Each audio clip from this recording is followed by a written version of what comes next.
उज्ज्वल राणा को इंसाफ दिलाने के लिए छात्र छात्राएं लगातार प्रदर्शन कर रहे हैं।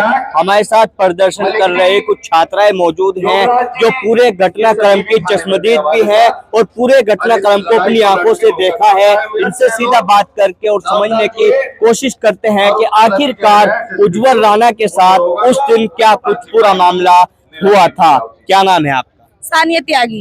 जिस दिन ये पूरा घटनाक्रम हुआ है, जब उज्ज्वल ने आग लगाई है, तो क्या कुछ आपने देखा उसमें? हाँ देखा। वो उनके आज से नहीं, एक हफ्ता से परेशान थे वे। एग्जाम फॉर्म भरे जाते, एग्जाम फॉर्म की लास्ट डेट थी 5 नवंबर। उन्होंने इन्हें कहा उनकी 1750 रुपए फीस जमा थी, 7000 बकाया रह रही थी। उन्होंने प्रिंसिपल को कहा कि मेरा फॉर्म सबमिट कर लो, क्योंकि 1 साल की मेहनत करना सिर्फ स्टूडेंट को पता है 1 साल कैसे बर्बाद होता है। वो उसने इनके पास गए, स्टाफ के, दीपक के, देव के, कुलदीप के, इन्होंने उसे मना कर दिया। उन्होंने फिर क्या किया, वे प्रिंसिपल के पास गए।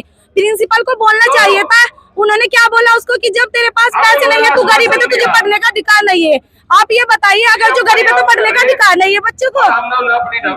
उसने कहा कि आप मेरी फीस जमा कर लो। फिर यहाँ का एक पीटीआई है, वो उसकी रिलेशन में से शायद उसका भतीजा लगता है, वो भी बहुत रोब दिखाता है। और यहाँ पे जो ये ड्राइवर है, ये भी प्रिंसिपल बनने के लिए रहते हैं 24 घंटे।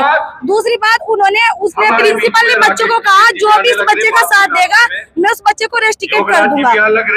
उसने कहा कि मेरी फीस जमा कर लो। अब ये तो है नहीं कि वो जहर में क्यों सटक गया, ये तो ही नहीं है।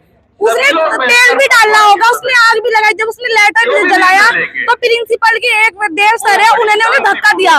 धक्का देकर उन्हें 7th रूम में, 8th रूम में और 6th रूम में इसमें गए। इतना बच्चे आते रहे, इतना उनके 70% शरीर जल चुका था।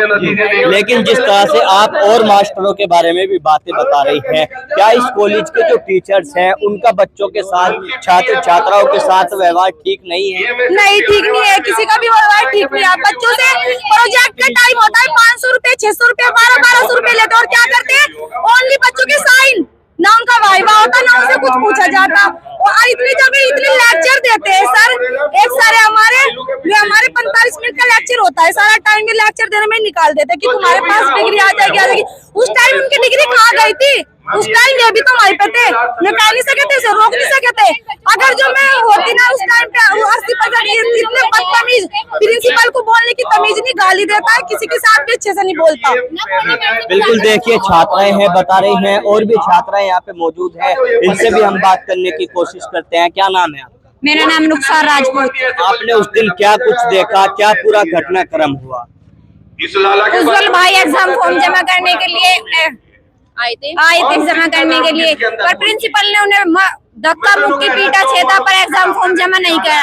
फिर भैया ने तंग होकर पेट्रोल छिड़क दिया है। फिर भी वो गया तो उन्हें प्रिंसिपल ने और पीटीआई ने उन्हें धक्का दिया। फिर भी जिस तरह से वो पिछले 3 दिनों से वीडियो जारी कर भी आप बीती बता रहा था, तो आपके कॉलेज में वो वीडियो पहुंची, सबको जानकारी सबने देखी है जी। पर प्रिंसिपल ने फिर भी नहीं ये सोचा, प्रिंसिपल गाली गलौज करता है यार। फिर भी फीस की वजह से मुझे भी ये कहा था कि 2nd ईयर में तेरे घर के बीमारी रहते हैं, साल के साल पूरी फीस जमा कर। मैंने कहा सर 1-2 दिन में जमा कर दूंगी। अगर छुट्टी मांगते हैं तो बोलते हैं तुम्हारी लड़की गलत रास्ते पे चल रही है। अगर छुट्टी मांगते हैं जाने के लिए तो बोलते तुम्हारी लड़की गलत रास्ते पे चल रही है, घर पे फोन करके बोलते हैं, प्रिंसिपल बोलते हैं। देखिए, प्रिंसिपल के बारे में और भी चौंकाने वाली बातें आज यहाँ पे सामने आ रही है, जो छात्राएं बता रहे हैं। कुछ छात्र भी मौजूद हैं जो उज्ज्वल राणा के साथ ही पढ़ाई करते हैं। क्या नाम है? सूर्य प्रताप जी। सूर्य प्रताप, क्या कुछ आप देखकर चल रहे हैं, जिस तरह से पूरा मामला 3 दिन पहले से चर्चाओं में था और इस तरह का कदम उज्ज्वल राणा ने उठाया? जी हाँ, प्रिंसिपल सर के पास भी गया था वो मदद मांगने के लिए, लेकिन प्रिंसिपल सर ने ये कह दिया जब मैंने यहाँ धर्मशाला नहीं खोल रखी है, मरता हो मरे, मैंने यहाँ पर धर्मशाला नहीं खोली। ये हमारे प्रिंसिपल के बयान थे। तो ये जो आप बातें बता रहे हैं, आप इस पूरी बात के गवाह हैं मौके के? जी हाँ, जी हाँ। क्या कहना चाहिए? रात एक लड़के ने उनके पास फोन किया जब उज्ज्वल की डेथ हो गई कि सर गुरुजी उज्ज्वल की डेथ हो गई। तो उन्होंने क्या, मर गया तो मर जाना, तो मेरे पे क्या फर्क पड़ता है। उनका उस टाइम पे भी वही एटीट्यूड, वही ईगो, वही तेवर है। देखो आप बताइए, अच्छी बात है उनकी। और ये कह रहे कि मैंने धर्मशाला खोल रखा है कि मैं बच्चों की फीस जमा करूंगा, माफ करूंगा। ये तो उज्जवल राणा की बात हो गई। जैसे आप लोग अलग अलग बातें बता रहे हैं प्रिंसिपल के बारे में और कॉलेज के टीचरों के बारे में, तो क्या इस कॉलेज के सभी टीचरों का जो बच्चों के साथ ये इस तरह का व्यवहार है, इस तरह की बातें होती है? नहीं, कुछ सब ऐसे ही है, नहीं होता है कि सब गलती है। नहीं, सब स्टाफ ऐसे नहीं है, कुछ मैडम अच्छी है, सर भी अच्छे है, लेकिन यही है कि उस टाइम पे प्रिंसिपल है ना, प्रिंसिपल की गलती, टीचर की क्या गलती होती? गलती तो प्रिंसिपल की, प्रिंसिपल ने फीस नहीं ली उसकी। अभी आप लोगों की क्या मांग है? आप लोग जिस तरह से प्रदर्शन कर रहे हैं, तो कब तक ये चलने वाला है आप लोग? जब तक नहीं चलेगा हम यही रहेंगे, भूखे प्यासे जैसे भी रहे। हम क्या चाहिए, हमें प्रिंसिपल को फांसी होनी चाहिए, और जो उसके साथ जिसके उसने नाम लिया है उनको भी फांसी होनी चाहिए। और जो ये कॉलेज है, जिसका उज्जवल भाई ने नाम लिया, उन्हें सबको फांसी होनी चाहिए।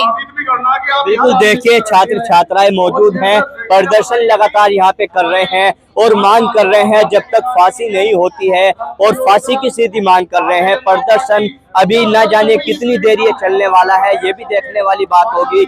लेकिन जिस तरह से उज्जवल राणा के साथ पढ़ने वाले छात्र छात्राओं ने कॉलेज के जो प्रशासन है, जो प्रिंसिपल है, उनको लेकर और भी चौंकाने वाले खुलासे किए हैं। लेकिन देखने वाली बात होगी आगे की किस तरह की नई तस्वीर, नई चीजें इस पूरे घटनाक्रम में सामने आने वाली है।